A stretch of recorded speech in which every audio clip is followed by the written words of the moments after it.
being introduced by the session chair in Seattle, Professor Mary Hollinshead of the University of Rhode Island, who was actually the 2012 winner of the AIA's Excellence in Undergraduate Teaching Award, so very fitting that she chaired this session.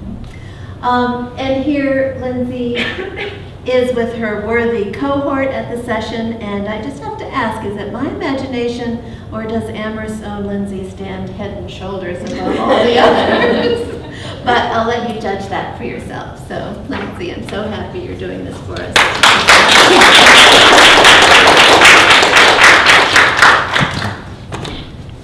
Hi. Well, wrong way.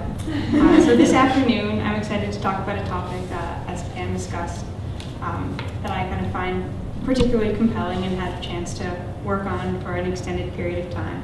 I really have to credit kind of the source of this topic back to Pam, who 2 summers ago noticed that the right-hand corner of one of the reliefs, S1855.4, descriptively titled the Relief of a Winged Human-Headed Genie from the Palace of Astronautical Paul II. See, even I can't. This is a roll off the tongue. Which didn't seem to match the rest of its body, and upon further examination, it became clear both that the corner did not belong to the body and that no one had noticed over the past 150 years that these two parts did not belong.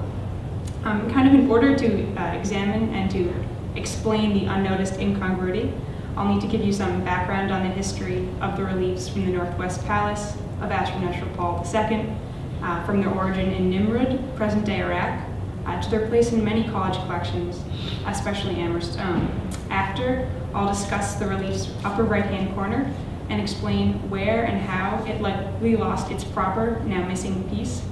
And beyond a discussion of the physical incongruity, I'll touch upon the implications of the previously uncommented upon misplaced corner, raising the question why, in more than 150 years of close and constant observation, did neither an expert conservator nor a first-year student make note of the mistake. And today I'll have the advantage of having the relief nearby. I didn't have that in Seattle, so you'll have a chance to kind of get up and take a look at this relief and ask yourself why no one noticed this mistake in the first place.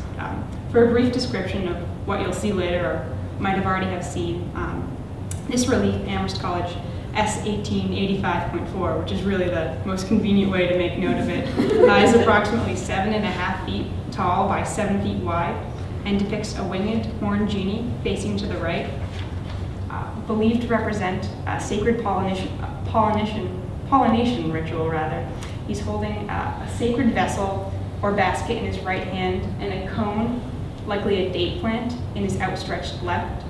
The standard inscription of Assyrian cuneiform runs 18 inches in width across the relief's midsection. Alongside its sibling reliefs, now 4 in total. At one time, Amherst College had 7, including an unrelated, somehow random acquisition from another alum. This relief and many of the reliefs found in collections of Amherst's peers came from the Northwest Palace of King Ashur-Nashir Paul II of Assyria, which was completed in 860 BCE. In 612 BCE, the Assyrian Empire fell, and the Northwest Palace remained largely undisturbed until it was excavated by British explorer and diplomat Austin Henry Layard in November of 1845. And nearly 1,000 years later, in 1853, our relief arrived to Amherst, Massachusetts. Here's a picture from 1869, so you get the general idea of where this relief landed. And you might be asking yourself, well, why did this large slab, and there's no other way to describe it but a large slab of Assyrian alabaster, end up in antebellum Amherst? And to that, I kind of have to go back to Amherst's motto and say, Terras Radiant. The relief has everything to do with Amherst and its peers.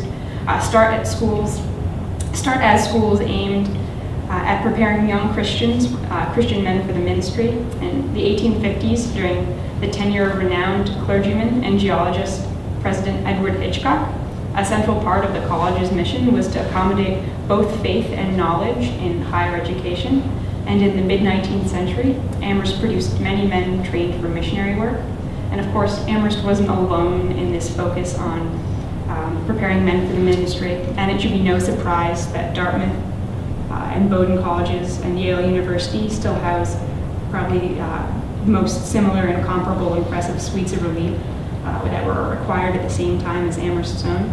And between 1851 and 1860, more than 50 reliefs comparable to the ones you'll see in the gallery were sent from Nimrud to the United States, mostly to colleges like Amherst through missionary connections. So if you can imagine what the customs officers must have been thinking when all of a sudden these large rocks started arriving in New York Harbor. In 1851, the first of these reliefs to reach the United States was sent by Dwight Marsh, a missionary stationed in nearby Missoula, to his alma mater, Williams College. Unsurprisingly, when Dr. Henry Lobdell, whose Amherst College Class of 1849, arrived for work in Missoula in 1852, he soon received a letter from President Hitchcock asking the young alum to secure some specimens from Mr. Laird for Amherst. He had known of the relief being sent to Williams and was incredibly jealous and insisted that Amherst had its own. And it's not really, it wouldn't be unfair to credit institutional rivalries for these acquisitions. Once Williams received its first relief, many of its peers needed to acquire a similar object to show their presence in the ancient world. Lobdell quickly wrote back to Hitchcock indicating his interest, but he asked for Hitchcock to pay for the significant costs for transportation, claiming that he was a poor missionary who barely had enough to feed and clothe himself and would need funding to send the relief over. And like any Amherst College president would, Hitchcock ventures to obtrude and successfully raised funding from the college's wealthy benefactors to pay for the relief and its shipment to the United States. Hitchcock covered the expenses for transportation of what would end up being 2 shipments of reliefs, and for the creation of the Woods Nineveh Gallery annexed to the Octagon, specially designed to recreate a hall in the Northwest Palace and house other relics from Assyrian and Babylonian antiquity. If anyone has ever been to the Octagon and wondered what that strangely shaped kind of appendix was off of the Octagon, it was actually the Woods Gallery, designed to replicate a hall in what would have been Ashurnashirpal II's palace. And today, if you've ever used the bathroom in the Octagon, I should realize that about 100 years ago, there were just large slabs of Assyrian alabaster there. And of course, these objects were kind of not just items for a curio cabinet, but were meant to be used both in the classroom and accessible to town visitors. Amherst Assyrian reliefs serve both to combine the teaching of science and the Christian mission. Hitchcock outlined in an 1865 fundraising letter his beliefs that these reliefs would compel more young men to join the missionary. And they were very important for early scholarly work on kind of Assyrian materials.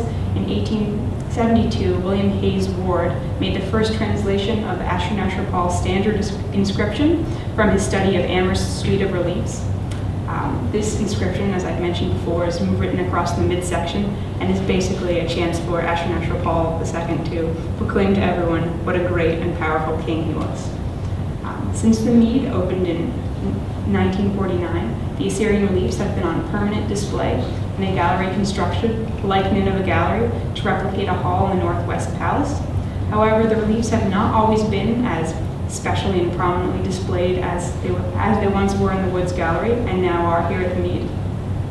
In 1882, the reliefs were transferred to Morgan Library, now Morgan Hall, and where these once Converse Library opened in 1917, they were up in an old reading room that wasn't used by many students. And this was bemoaned by prominent members of the faculty and staff. And so when plans for the Mead's construction were made, they were planned to be moved into the Mead, which of course meant while the Mead was constructed, they were taken down, put in boxes, and were put in the basement of Converse for about 9 years.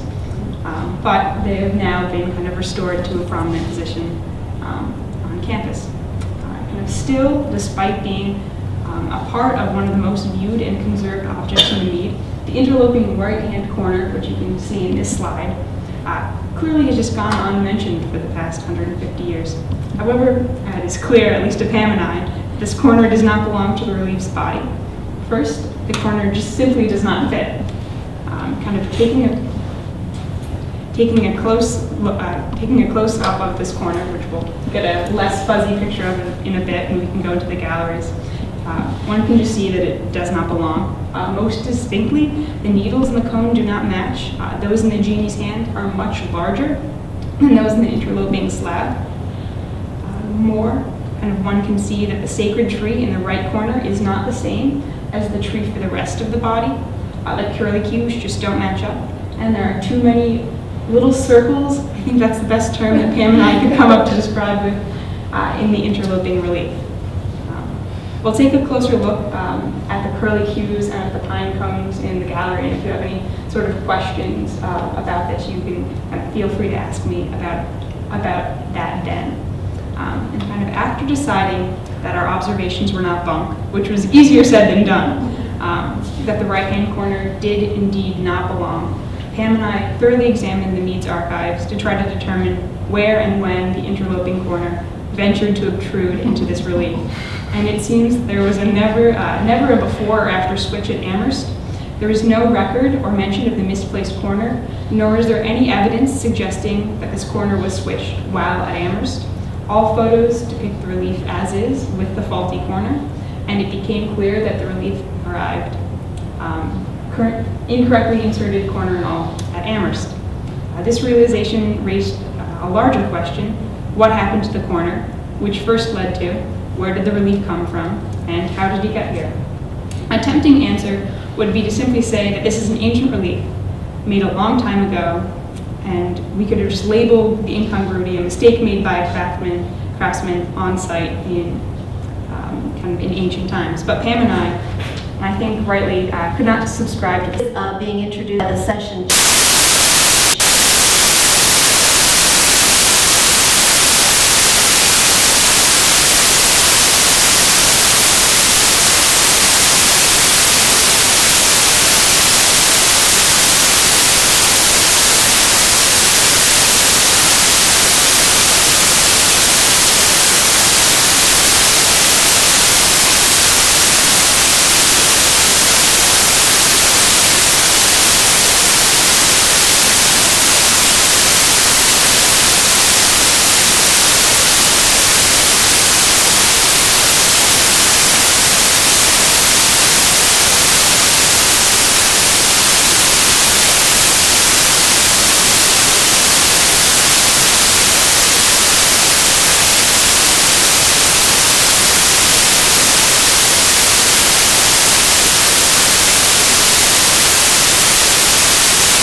Bowdoin College.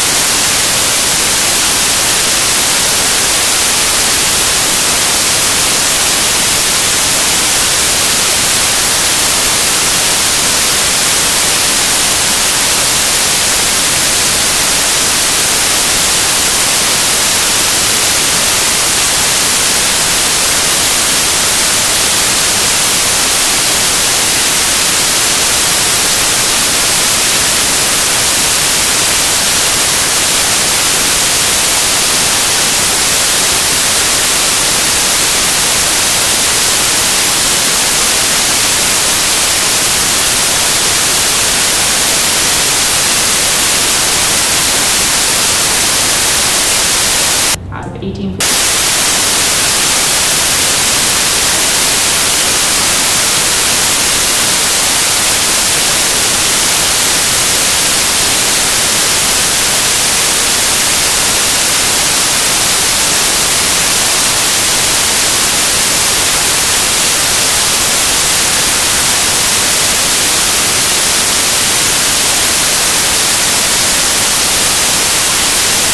Received its octagon.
It was actually gap.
by craftsmen on site in kind of in ancient times. But Pam and I think rightly, could not subscribe to being introduced.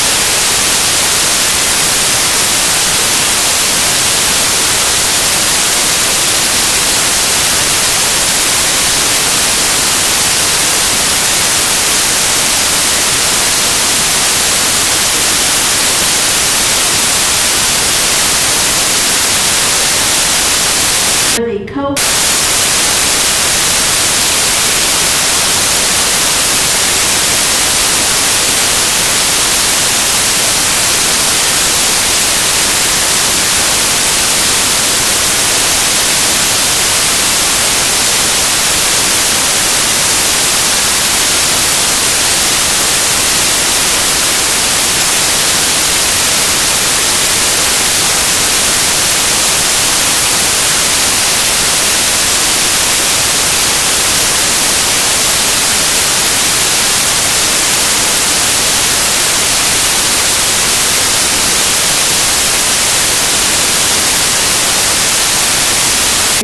scriptural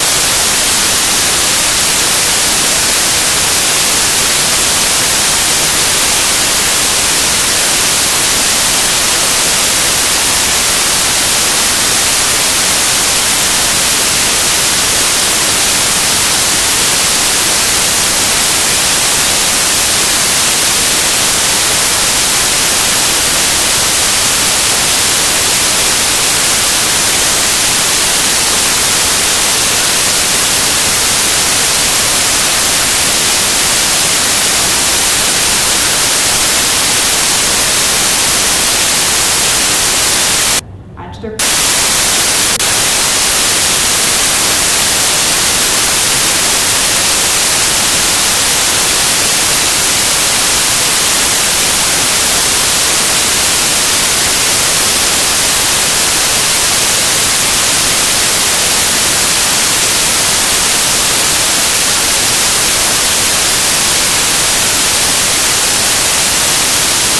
observation didn't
disturbed until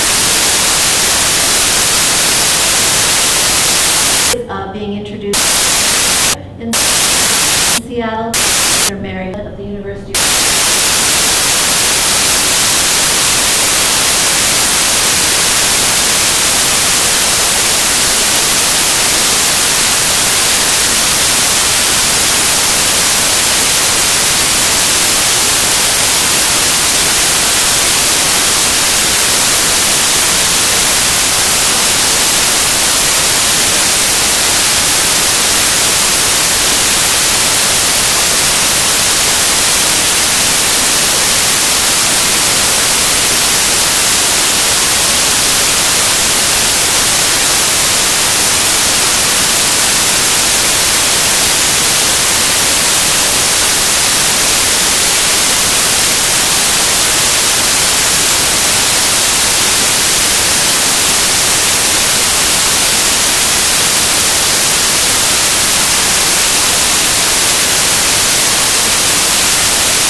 did not belong.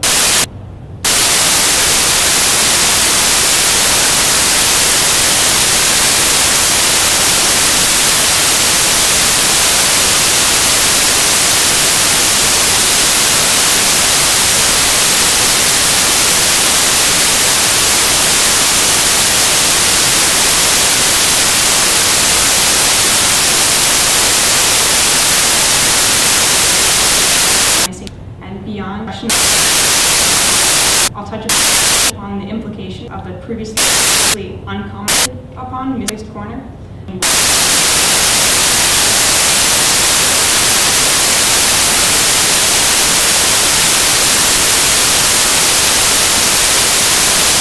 The advantage of having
founded in collection.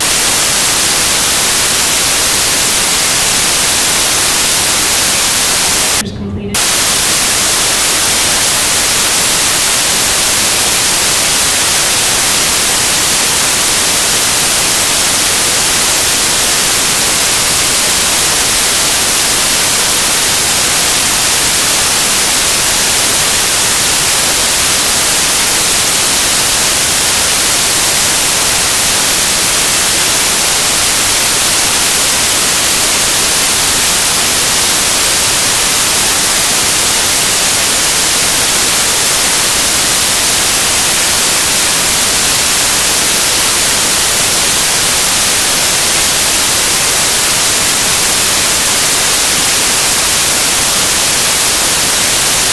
Crossroads.